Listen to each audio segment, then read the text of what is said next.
I'm Laura Palmer, host of Island Crime. On Season 5, Whiskey Creek, I explore the untold story of a Halloween night massacre on Vancouver Island.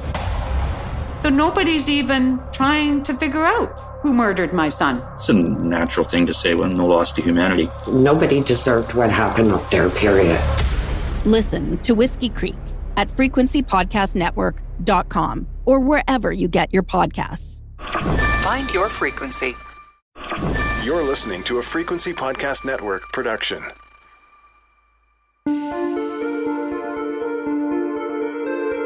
Look, I don't believe in conspiracy theories. I swear I don't. I just wanted to get that out of the way before we talk about this. The aerial images were presented today. UFOs spotted and now documented around the world. Holding their first ever public meeting, top scientists at NASA, joined by a team from the Department of Defense, revealed pictures and video like this one that captured a metallic spherical orb in the Middle East last year. If you've been paying any attention at all, you will know that the past year or so has brought us more UFO revelations than ever before, and from sources of information that are more and more credible. Just quickly, I'll run it down for you. After unidentified objects were sighted in the days after a suspected Chinese spy balloon was shot down, Canada began a project to improve its responses to unidentified flying objects. Meanwhile, NASA and the Department of Defense held public meetings at the end of last month on the same subject. At the same time, it was revealed that the Five Eyes, an allied group of intelligence agencies that includes the US and Canada, held a private forum on the issue. That's just the official government business. That doesn't include countless sightings that are becoming more frequent, rumors of other airborne objects that were shot down and then captured, the allusions by former American presidents to things they may have heard during their time in office. And look, I swear I don't believe in conspiracy theories, okay? But the most advanced military and intelligence agencies in the world are taking this seriously. Canada is deciding it needs to be taken seriously too. So what exactly is going on in the sky?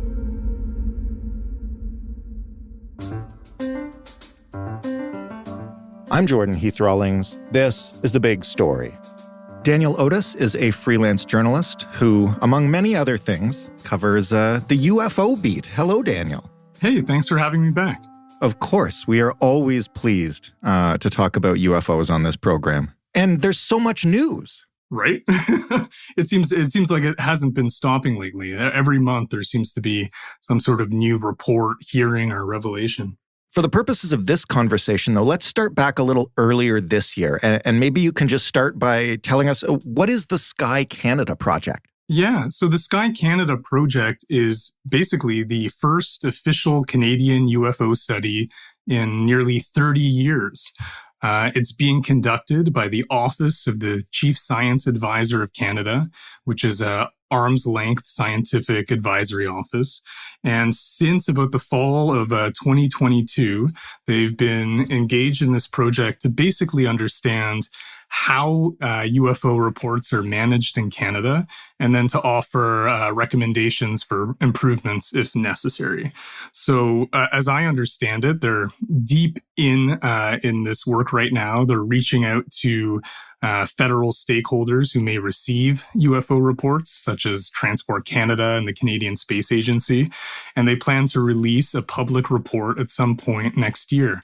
They've been very clear that they don't intend to analyze reports themselves. They don't intend to prove or disprove any ET hypothesis. They're essentially trying to find out how are reports handled and can they be handled better to improve analysis and scientific understanding of the subject. And why would we be doing that now? You know, to your point, it seems like there's news around this every month. Nothing troubling going on. It's not like we're seeing more and more of these things or anything, right? Well, I think it has a lot to do with the news that's been coming out of the United States. Both the Pentagon and NASA are currently investigating what they refer to as unidentified anomalous phenomena, or UAP for short. NASA began its project about a year ago. The Pentagon has been looking into the issue for years from a national security perspective. And I think what was happening at the Office of the Chief Science Advisor of Canada, they were seeing all of this activity happening in the United States. And then they realized that, no such efforts are occurring in Canada, that reports are coming in year after year after year from, commercial pilots, members of the public, police officers, military personnel. I mean, going back 70 years, we see reports regularly being filed. But currently in Canada, unless, there seems to be a clear threat nexus, there really isn't any official investigation or follow-up. So let's say a commercial pilot spots a weird lighter object, bouncing around in the sky or moving erratically. They call air traffic controllers. Air traffic controllers notify the Canadian Air Force as well as Canadian transportation officials. And a paper trail is created, but really there's no investigation or follow-up. I see. So I really think the motivation here from the science advisor's office is to sort of have Canada catch up to what's happening in the United States, so we can, actually communicate with them on this, and so we can collect better data and do some of our own analysis. Before we talk about what the United States is doing, because that involves Canada as well, there have been a ton of headlines about UFOs in recent months. And what I'm trying to figure out is if the incidents themselves have been increasing, or if just the amount of attention the news media is paying to it, and by extension, we're paying to it, is increasing while, the actual baseline number of sightings remains the same. It's hard to say exactly if sightings are up or down, but I think, military and aviation officials are certainly paying a lot more attention since the suspected Chinese spy balloon incident of earlier this year. This balloon traversed North America and did so with impunity for a number of days. Following that, 3 still unidentified objects were shot down in North American airspace at a time of heightened vigilance and concern. I think that incident made people realize that, unidentified flying objects doesn't necessarily have to, equal ET, and that it could represent, clear national security threats like Chinese attempts to spy on the continent. I think that event really opened people's eyes to the necessity of trying to document and understand what's in our airspace, no matter what it is. Because, if there are balloons up there, it could be a flight safety issue, it could be a national security issue, what have you.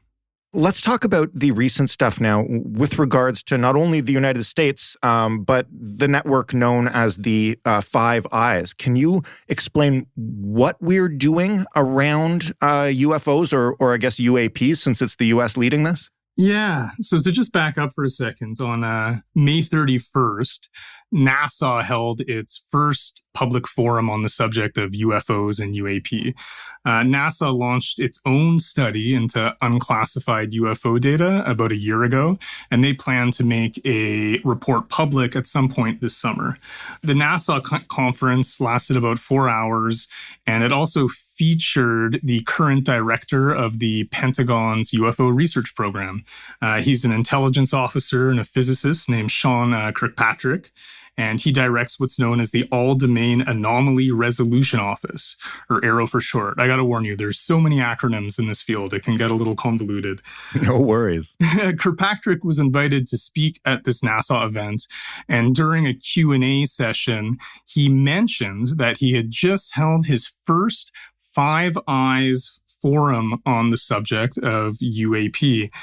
For those who don't know, the Five Eyes is an intelligence alliance that was formed during the Second World War between the UK, Australia, New Zealand, the US, and Canada.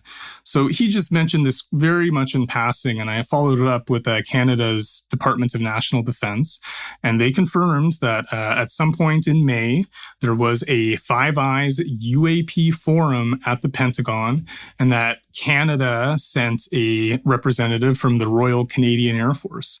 Kirkpatrick in the NASA meeting basically said that the point of the forum was to, bring allies up to speed on their research and also to talk about ways to share data going forward, to have allied countries, submitting UFO, UAP data to the Pentagon's program.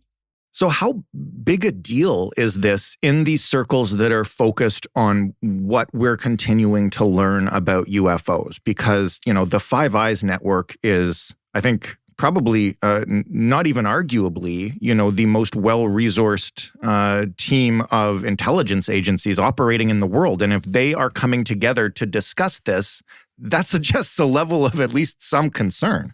Yeah, and it shows how seriously it seems the United States is taking the matter if they're willing to bring in their biggest intelligence partners and allies to, discuss what they're doing on the UAP subject and to propose a way to share data, because the Pentagon program wants to be getting data from its Five Eyes partners. I think it's sort of a mixed blessing, though, in the sense that while it shows that the subject is being taken seriously by the United States, we're still not so sure how it's perceived by those other partners from the Five Eyes. Currently in Canada, usually the UFO sightings and UAP sightings are not really interpreted as being a national security issue, where in the United States, it very much is. And there's one pitfall there. If Canada starts really feeding data into the Pentagon's program and starts to conceive of this as a national security issue, it has really, really severe implications when it comes to open data and open science. Through our access to information system, Canadian Freedom of Information laws, data can be withheld if there's a national security concern. I filed so far over 200 access to information requests in Canada on this subject, yielding thousands of pages of data. And personally, I'm worried that if our military starts perceiving this in the same way that the U.S. has been, then suddenly our ability as journalists and scientists to collect this data in Canada is going to disappear. Now that we have a level of concern established, and now that we know what the United States and its allies, including us, are doing about it, let's talk about what we know. What have we been seeing in the skies recently? There have been a lot of reports. You mentioned the unidentified objects that came right after the spy balloon. And I understand that at that May 31st meeting, there was a discussion of metallic orbs, which sounds pretty alien-y, not to put too fine a point on it. Well, Sean Kirkpatrick, again, the director of the Pentagon's UFO program, in that presentation, that NASA presentation, he mentioned that nearly half of the 800 plus reports his office has received have been of spherical metallic orbs. He says that these have been detected around the world.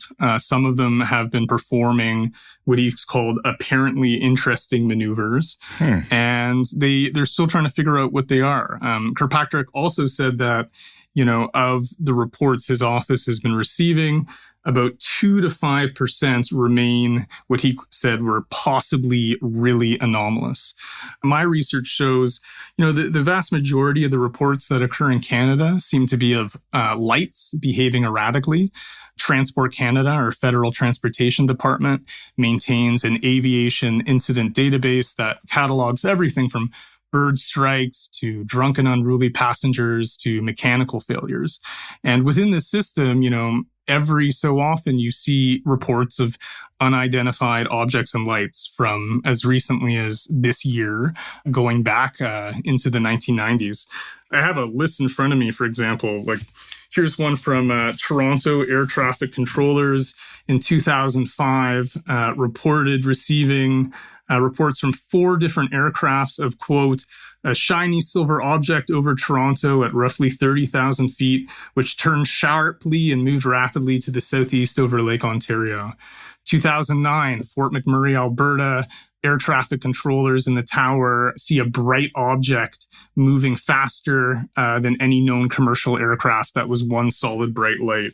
December 2022, a KLM Royal Dutch Airlines flight from Amsterdam to Edmonton, as well as an Air Canada flight from the UK to Vancouver, both reported unknown lights ahead at a very high altitude. Quote, they were described as pinpoints and were observed at least 20 times over a 1-hour period. Reports like these really could be anything. I mean, they could be atmospheric phenomena, they could be advanced drone technology, they could be reflections being interpreted, or they could be something else entirely altogether. But if anything, the data shows that credible observers who ought to have some idea of what ought to be in the sky, like commercial pilots, military pilots, etc., are reporting things year after year after year after year. And I guess the concern from the United States is if you have things in your airspace that you cannot explain, it's an obvious national security issue. Right. To me, it seems like Canada and the United States have invested UFOs in the past, going back to the dawn of the Cold War. And what those investigations usually determined was, that it wasn't a military issue, and then things quieted down until the next cycle of UFO interest came up, like we're in right now. Right. And, to me, I think it shows that there's some sort of mystery that's alive and well on our planet, and that more and better data and scientific analysis is what we need to uncover that mystery. I don't think military organizations inherently have open data and public-facing science as part of their core mandate. And that's why, going back to the Sky Canada project, I was very pleased to see that, Canada's first steps into this subject in a long time are being done from that scientific perspective. He's been arrested, and he'll be going in front of the judge this morning. I'm Amelia King, and for the past 3 years, me and my team have been tracking serial fraudster Marcel André Vautour, and we finally caught him, or so we thought. I'm concerned that he'll be released on bail. The prosecution of this matter is not in the public interest. He was supposed to be in rehab, but forget it. From the Frequency Podcast Network and Pink Moon Studio, this is Catch 'Em If You Can. Listen wherever you get your podcasts. Find your frequency. You mentioned we're in one of the cycles of increased interest. And it certainly does seem like the reports, at the very least, get more news coverage now. But just in terms of citing the objects themselves, you mentioned high-tech drones. How much of this interest and these sightings are because our skies are just more crowded and more surveilled now? There's a ton of drones flying in them. We have more satellites than ever before. Airlines are everywhere. Like, the more things we put up there, the more reports we're going to get back, right? Yeah, absolutely. And especially after the Chinese balloon incident, you see a lot more reports being made because people are paying closer attention. You mentioned satellites and drones. You see a lot of UAP reports from a few years ago of strings of bright lights in the sky, like a line of bright moving lights eerily traversing the sky. Well, it turns out those were Starlink satellite launches, the satellite-based internet system, and they operate as constellations of satellites. Right. So, of course, the more things we're throwing up in the sky, the more UAP reports there are going to be. But I don't think, that necessarily explains all of them. If you look back in the historical records in Canada, for example, I was able to find reports from Canadian military personnel dating back to the early 1950s. At one particular base, CFB North Bay in Ontario, I found reports from 1952 made by military personnel, as well as reports from 2007. And the reports from a pair of officers 55 years earlier was legitimately the weirder one. So yes, we're seeing more reports because of drones and satellites and things like that. But, reports of this nature have been happening for 70 years.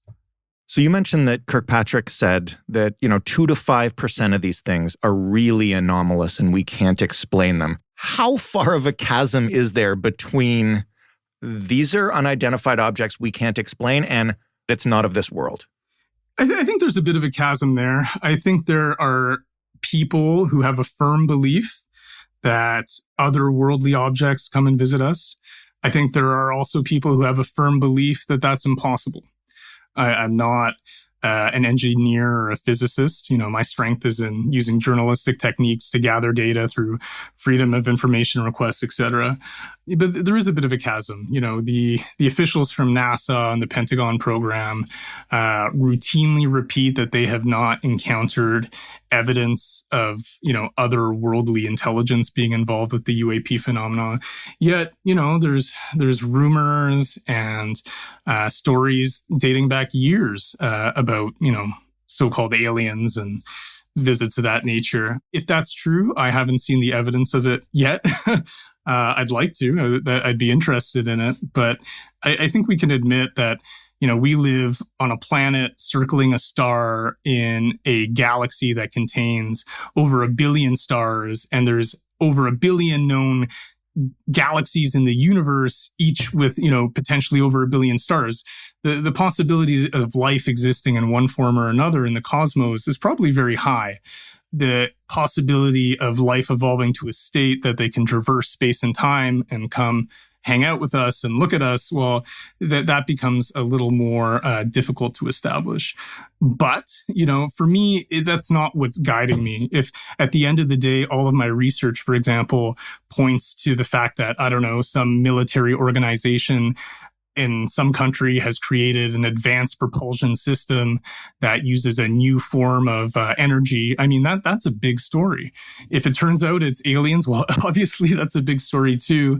If it turns out that as a society, we've been subjecting ourselves to some sort of mass delusion or mass hysteria for decades, that's kind of interesting too. For me, really, all the data points to the fact that there's a mystery alive and well here. And if anybody can help solve that, that's, journalistically speaking, that's a big story. It's really hard for me to do these interviews sometimes and not sound like a conspiracy theorist, which I am not. How is it that we could see so many of these things and the most powerful military in the history of the world has not caught a single one of them and been able to examine it? Or have they, and we haven't been told about it because we wouldn't be told about that kind of thing?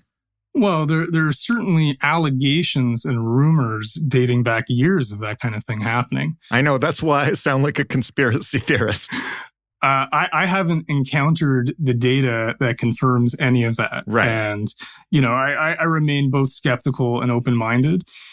Really, who knows? One theory is that the current cycle of UFO news and madness is just a way to distract from, something else that's happening, perhaps an advanced propulsion system. Really, who knows? The verdict is out. Mm-hmm. One would think that if programs like that existed and a government was in possession of this technology, that some of that information would have gotten out already. Yeah, Donald Trump would have had it in some documents lying around. He can't keep a secret.